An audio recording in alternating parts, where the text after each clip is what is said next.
Assalamualaikum warahmatullahi wabarakatuh. Kali ini penulis mau bicara soal suspensi. Jadi suspensi itu banyak orang yang tanya ke penulis, suspensi apa sih yang terbaik? Penulis itu sering jawabnya DBS. Mengapa kok DBS? Ya karena merek-merek lain seringkali memberikan yang ukurannya terlalu keras, ya, memberikan yang nggak sesuai dengan kondisi berat badan. Jadi kalau yang namanya suspensi itu harus pas ukuran pernya. Per yang paling enak, ya, yang paling nyaman itu adalah model linear, model yang ukuran pernya cuma satu. Misal kayak apa merek apa jenenge, Scarlett ya.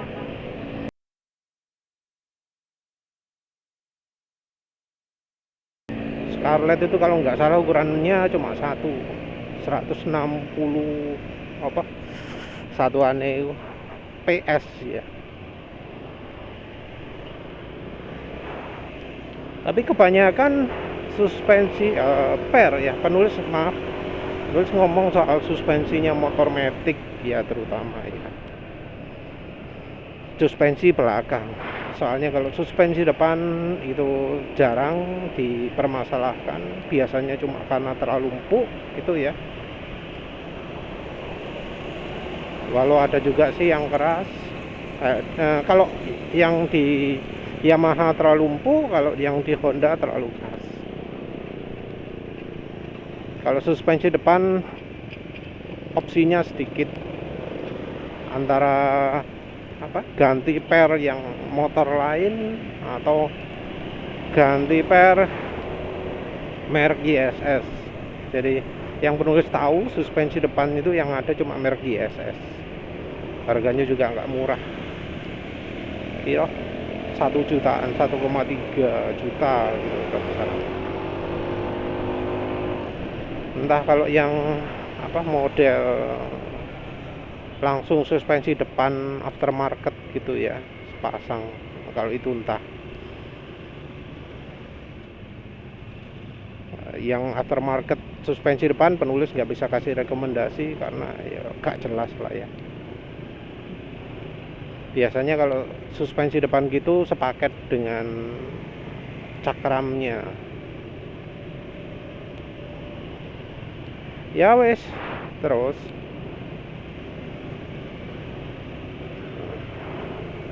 untuk suspensi belakang ini ada, terutama ya kalau mengapa kok beli aftermarket, karena sekarang ya suspensi aftermarket itu jauh lebih awet daripada buatan pabrikan. Ini beda dengan beberapa tahun lalu yang suspensi aftermarket itu nggak seawet buatan pabrikan. Jadi kalau sekarang ini kalau dulu tuh ya suspensi ori itu awet. Jadi suspensinya Honda, Astrea, terus suspensinya Suzuki Crystal, suspensinya Yamaha Alpha gitu ya. Kalau yang merek-merek masa lalu itu awet. Tahu awet dari mana? Ketika lewat jalan kayak gini nih, stabil. Jadi walau jalannya bergelombang, motornya gak mentul, yang gerakannya mentulnya itu liar. Tapi suspensi sekarang hanya dalam sebulan, hanya dalam ya 200-300 km sudah rusak. rusak ditandai dengan mentul. Nah, dan ini penulis amati juga terjadi di kelas-kelas yang dianggap premium, kelas-kelas yang dianggap mahal, motor matic kelas mahal macam NMAX ini, Aerox, Vario 160, PCX 160 itu terjadi. Namun karena efeknya tidak langsung ya, efeknya tidak direct, maka banyak orang yang nggak sadar bahwa suspensi mereka itu sudah rusak, sudah nggak stabil, sudah liar. Suspensi itu ada dua, ada bagian per, ada shock breaker. Tujuannya adalah gerakannya biar nggak liar. Ada bagian shock breaker itu penting untuk menjaga kestabilan motor. Jadi misal ada cerita suspensi terlalu empuk kalau di tikungan nggak stabil, itu bukan salah pernya, itu bukan salah keseluruhan, itu adalah salah dari bagian shock breakernya, bagian penstabilnya itu yang sudah nggak bagus, yang sudah soak.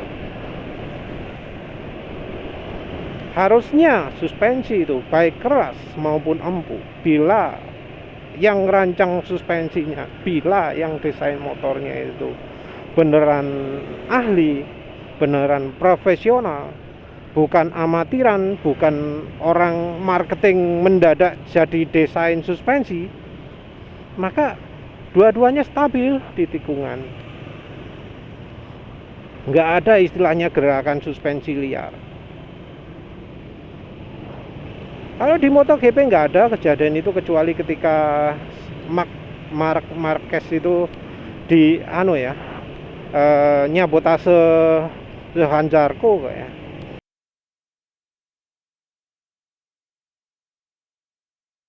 Jadi ketika Marc Marquez mencoba memotong jalurnya Johan Zarco, terus motornya Zarco itu berguling-guling di luar lintasan, itu kan shock breakernya Marc Marquez itu lepas, motornya jadi liar sudah, jadi belakangnya mentul, nggak bisa berhenti. Nah ketika seperti itu, ya wis, motor jadi nggak aman. Mau nggak mau Marc Marquez harus masuk pit, karena itu motor liar, gerakannya liar, gerakannya amburadul. Jadi ketika suspensi itu gerak naik turunnya tidak terkendali, itu akan jadi masalah. Suspensi itu benar-benar teruji kalau misalnya jalannya ya kayak penulis gini, nggak rata, jadi gerak ceruk gitu, kayak lewat tambalan jalan, lewat perubahan permukaan jalan, atau kayak gini nih, tambalan kayak gini. Itu kalau suspensinya bener, suspensinya stabil, maka jalan ya bres gitu. Kalau suspensinya nggak stabil, lewat jalan ya pisahan gini kan, ya gitu ya, itu langsung liar. Mengerikan mengendalikan motor dengan suspensi yang shock breakernya rusak. Kalau misalnya merasa sampai waktu di tikungan, waktu di jalan bergelombang, waktu di kecepatan tinggi, motor itu belakangnya uyak gitu ya, itu ciri suspensi belakangnya sudah soak. Tentu ya ada masalah lain juga, misalnya seperti bearing asnya itu rusak ya, bearing engselnya, swing arm atau engine mounting. Kalau itu beda lagi sih ya. Yang kalau yang begitu tuh yang bikin cepat rusak biasanya ya desain desain engine mounting ala Jepang yang pakai stopper.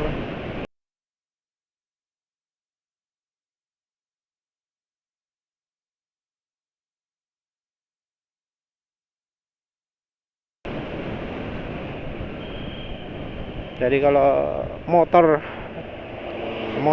beli motor Jepang, motor metik Jepang, terus engine mountingnya nggak diperbaiki, nggak diganjel, wes alamat wes pasti kendali motor kacau dalam beberapa waktu karena asnya rusak.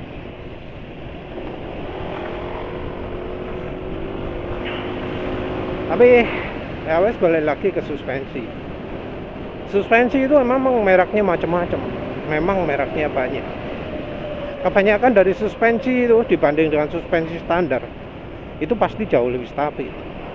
Kenapa? Ya itu tadi, bagian dari shock breakernya, bagian dampingnya, bagian penghambat gerakannya, bagian penstabil gerakan suspensinya itu lebih awet, jauh lebih awet. Nggak bisa disamakan dengan puluhan tahun yang lalu. Sekarang kualitas merek Jepang itu sudah turun drastis.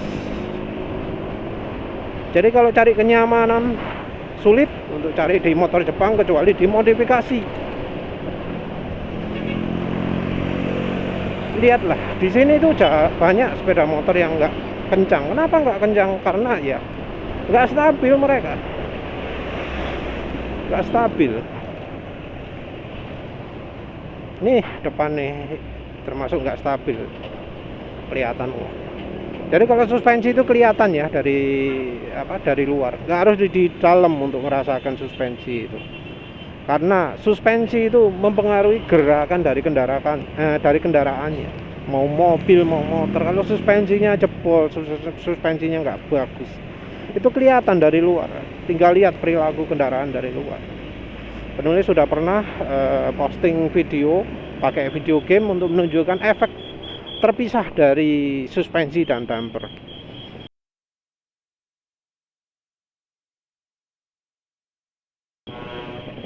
Tapi ya itu kalau game itu sudah termasuk realistis. Kalau misalnya pingin pakai game lain bisa, selama bisa ngehack sistem suspensinya game tersebut. Jadi misal dampingnya dibuat 0, merubah ukuran spring rate-nya gitu ya. Untuk bikin damping 0 itu yang agak susah. Ya gamenya butuh ada istilahnya game hack ya. Nah, penulis milih merek DBS itu karena pernya terlalu empuk. Sementara itu ya seperti halnya merek-merek lain, bagian hambatan suspensi termasuk bagus, walau nggak semuanya bagus ya, nggak semuanya bagus. Contohnya terakhir penulis beli yang 766 itu nggak bagus, liar loh gerakan suspensinya. Padahal yang penulis beli merek DBS juga merek 744 dan 722 itu bagus.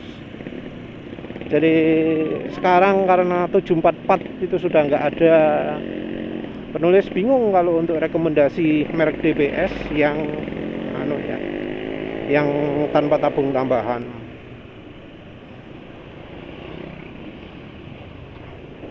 Yang jelas lagi-lagi ya, problem utama itu dari hambatan suspensinya. Merek YSS ya bisa dibilang sebagai merek ya termasuk bagus lah. Walau ya kalau misalnya YSS-nya adalah YSS yang versi kelas atas, penulis rekomendasikan sekalian beli Öhlins. Karena kalau yang YSS kelas atas harganya nggak beda jauh dari Öhlins. Kalau perlu pilih Collins yang nggak ada setelan ribbonnya, biasanya lebih murah. Walau nggak semuanya ada. Kalau bisa beli yang langsung impor. Dan yang terutama adalah kalau pilih baik suspensi YSS atau Collins itu adalah memilih per. Nggak semua orang beratnya lebih dari 85 kg. Sementara itu salesnya Collins dan salesnya YS di Indonesia lebih memasarkan ke yang mapan-mapan, mereka yang bodinya mapan, bodinya mantap, yang bodinya di atas 85 kg. Sayangnya seperti itu. Yang namanya suspensi kan harus pas antara ukuran per dan ukuran shock breakernya. Nah, kalau beli suspensi mahal, semahal apapun lah ya, kalau ukuran pernya tidak pas, nggak akan nyaman. Nggak akan nyaman karena ya mau gimana lagi, ukuran pernya nggak pas, terlalu keras. Ya kalau mau nyalahkan, jangan nyalahkan pabrikan motornya, tapi nyalahkan pabrikan, bukan pabrikan, sales. Nyalakan sales suspensinya. Mau yang auto 2000 kayak mau dealer Collins resmi kayak, salahkan mereka. Karena ya harusnya namanya per itu sesuai dengan berat badan. Karena di negara asalnya di Eropa, yang untuk Collins di mana sih? Negara mana Collins itu? Negara asalnya Collins, negara asalnya YSS di Thailand. Itu suspensi untuk pernya bisa milih.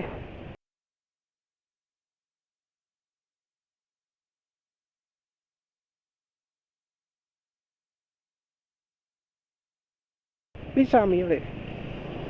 Karena untuk motor itu sensitif, ya sensitif karena berat dari ridernya itu pengaruh banyak ke nilai yang pas untuk suspensinya. Beda dengan mobil. Kalau mobil, berat mobilnya yang jauh lebih berpengaruh. Kalau mobil misalnya ya mobil rata-rata MPV 1,5 ton, paling banyak perbedaan kalau diisi full paling ya beda 300 ya, 1500 dengan 1800, cuma beda sedikit dibanding dengan motor ya. Kalau motor, berat motornya ini misalnya 130 kg, beras nulis anggap aja 80 lah, wis 210, wis beda banyak. Belum lagi kalau boncengan anggap aja wis 160, sudah lebih besar daripada berat motornya. Oleh karena itu kalau di motor penting sekali milih ukuran per yang pas. Ya sebenarnya kalau bisa milih ya bisa milih merek YSS, merek Collins itu wis oke lah, walau merek yang paling murah, walau tipe yang paling murah. Cuma tipe yang paling murah sekarang mahal ya, penulis lihat 1,3. Mungkin ada juga yang jual 1 juta. Besar ya inflasi itu ya. Soalnya penulis lihat 3 tahun lalu harganya 800-an, 700 masih ada. Jadi kalau misalnya ada ya merek Collins yang tanpa tabung tambahan, terus bisa milih pernya, itu sudah sangat oke banget. Kalau sayangnya entah mengapa Collins nggak jualan seperti itu. Kalau Indonesia itu pasar yang besar untuk suspensi, banyak orang yang modif suspensi, walau memang kebanyakan untuk gaya. Terus merek YSS juga gitu ya. YSS sekarang entah mengapa harganya tinggi banget ya. 800-an kalau nggak salah ya. Padahal di beberapa tahun kemarin penulis lihat harganya suspensi ISS itu 350 masih ada. Entahlah wis. Bahkan yang untuk Fazio ya, depan ini Fazio di website resminya di apa jenenge Mitra 2000 harganya suspensi YSS yang tanpa tabung 1,3 juta.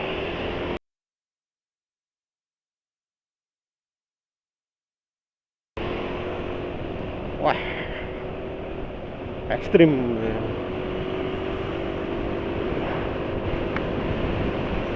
Tapi ya faktanya nggak gitu. Cuma yang YSS ini agak beda ya. YSS yang untuk motor matic kelas Mio, kelas Speed, kelas wis persamaannya lah ya, Mio Beat gitu ya, yang single gitu ya. Ukuran pernya biasanya pas. Jadi ada misalnya yang kayak ISS GTG itu 45 ukurannya pas. Tapi untuk kelas Vario itu beda lagi. Jadi biasanya ya kalau misalnya ukurannya sama 30 cm, 310 mm, 305, 300 mm, itu biasanya ukuran pernya yang pas itu ya sekitar segitu, 45 berapa, 45 gitu ya, itu yang pas ya. Tapi yang sayangnya untuk yang pakai double kayak untuk Aerox, apalagi untuk Aerox ya, untuk NMAX, sayangnya ya itu gak pas ya, walau disebut ini motornya khusus untuk ini suspensi khusus untuk ini, sayangnya nggak pas. Jadi ya itu ya yang jadi kendala kalau beli suspensi merek terkenal. Jangan dianggap merek terkenal itu kalau beli mahal-mahal bakal nyaman, enggak. Harus disesuaikan dengan berat badan. Kalau nggak bisa milih berat badan, itu ya wis nggak akan bakal nyaman. Kalau untuk referensi mending lihat di brosurnya Olis ya. Brosurnya Olis itu biasanya ada rekomendasi kalau berat segini ukuran pernya seberapa. Kalau di ISS bolah, ISS itu keterangannya terlalu minim. Ya mungkin karena kopi Olis mungkin ya. Makanya penulis rekomendasi DBS, karena kalau per terlalu empuk masih gampang, karet diganjel dumper gampang, atau pakai disetel preloadnya. Ya wes begitu saja, terima kasih sudah menonton. Assalamualaikum warahmatullahi wabarakatuh.